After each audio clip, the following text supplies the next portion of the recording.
Sitting next to me is Peter Bartolo, who I've known for a long time. I don't remember exactly when we met. Eons ago. Yes, in the dark age. Is that a Cockney accent you have? Is that what you call it? Correct, yeah. Yeah, from North London, Uh-huh. Islington, and grew up there in an orphanage just outside of London, a place called Enfield. Mm-hmm. So was there all my young life, during the Blitz and everything, Uh-huh. and which was quite an eye-opener. Probably take this advantage of. We were grateful for the Americans coming into the war. So do you still think of yourself, or in some ways are you still a Londoner? Yeah, always. Uh-huh. Yeah. And the 3 boats I had, they all had. First one was the City of London, I named it. The second one was London Pride, which I did the trip in, and then the last one was the Spirit of London. Mm-hmm. So I do consider myself still a Londoner. And so what year was it you were born? You were born in London? Well, the exact place I don't know. Uh-huh. In an orphanage, But roughly, when do you think you were born? Well, according to the orphanage, 1932, December the 25th, Christmas Day. Oh, okay. All right. Okay. Christmas baby. You only get one present. Yeah. It's very Dickensian to be an orphan, isn't it? In London, it's sort of a... I don't know about that. You know, of course, naturally, when you're young and you're there, it's very strict. Yes. But that did come in helpful later when I went in the military. It was all second hand, but when I look back, people say, "Oh, it must have been a rough life." I don't think it was. Uh-huh. I mean, it was tough. Of course, corporal punishment was still in force then, but Uh-huh. other than that, I think I come out pretty good, defended myself. You get thrown out the orphanage at 14 years of age, and they apprenticed me to a tailor, servitude of 4 years. Uh-huh. But Yeah. I think all in all, Right. So did you ever try to find out who your parents were? Or? no, my sister did, Uh-huh. and did find out that our father was in the Royal Navy, Uh-huh. and his brother, and then when I was doing my trip, I was in the middle of Europe, and she found out that they'd both died on their ships in Malta during the siege. He was Uh-huh. He was 36 years of age, evidently. Uh-huh. So During World War II? two, yeah. Uh-huh. So then when I started going through the med, my sister suggested, why don't you get down to Malta and see if you can find any information, which I eventually did. I found his grave, but there was no tombstone on it or anything, so we had one made. No tombstone, no marker. He was buried next to his brother, Uh-huh. and I'd put an advert in the Maltese paper, name, and I'm from out of San Francisco on London Pride, Zero Harbour. If anybody can give me any information on our father.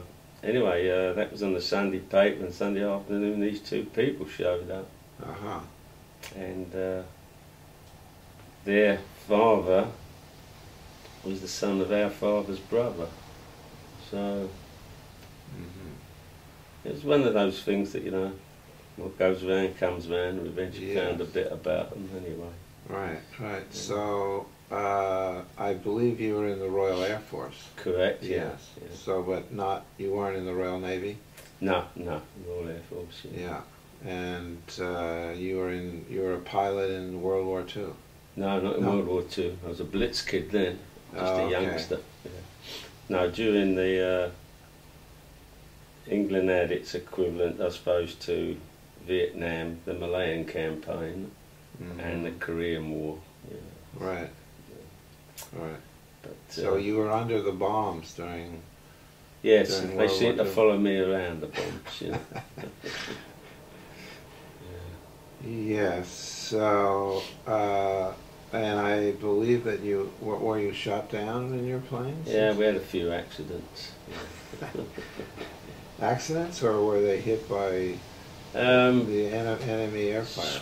Small arms and fuel leaks. Uh-huh. But we were on the search and rescue bases, and so I suppose the precarious bit of that, it was low flying, you know.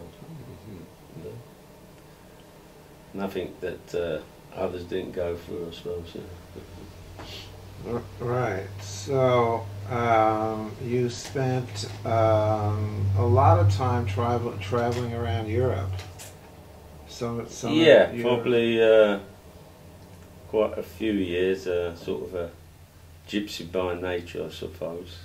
Yes. And then I think 1976, I bought the first boat in America and lived on it, and the aim was to eventually do cruising for as long as I wanted. And So did you cruise from the States to across the Atlantic? yeah, from Pier 39 we started out. From where? Pier 39 in San Francisco. Yeah. I left there 1986 and then ended 1992, 6 years altogether. So when you left San Francisco, were you on your own? That was on the No, there was the chap I bought the boat off. We had an agreement that he wanted to do his last hurrah, and so I bought the boat off of him, and he wanted to go through Europe, and of course I wasn't too conversant you could do it, and so we started researching it. I found it could be done.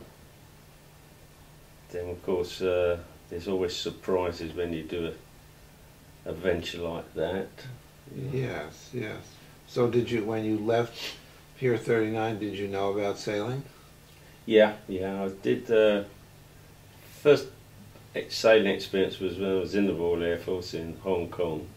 The regiment had a sailing boat which was available to the three armed forces, the Army, Navy and Air Force. So each month the Army, Navy or Air Force crews had it, you know.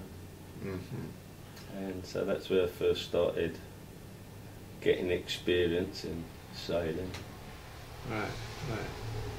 So are there any similarities between being a sailor and being a pilot? I mean, one is on the air and the other's on the sea. I don't know, being air crew, it's just, I think, a lot less time in aircraft than on a boat. You're on it 24 hours a day. Right.